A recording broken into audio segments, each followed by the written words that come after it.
Let's begin with the English section. We're going to go through each answer one by one. If you are taking the test along with me, make sure you compare your responses carefully before submitting. Question 1, C. Question 2, C and B. Question 3, A. Question 4,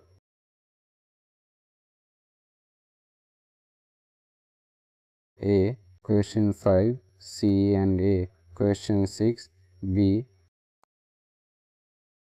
Question 7, C. Question 8, C. Question 9, C. Question 10, C. These are the answers I selected for the English section. Take a few seconds to review everything on your screen and make sure every option matches before moving ahead. Now let's click confirm. Okay, done. These are the right answers for the English section. Now let's move on to the Urdu section. Once again, I'll read out every answer one by one. Follow along carefully and double check your selections before submitting. Question 1, A. Question 2, A. Question 3, A.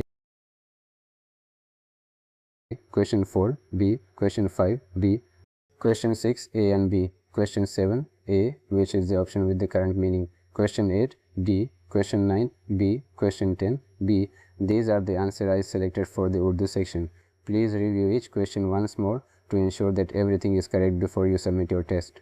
Now let's click confirm. Okay, done. These are the right answers for the Urdu section.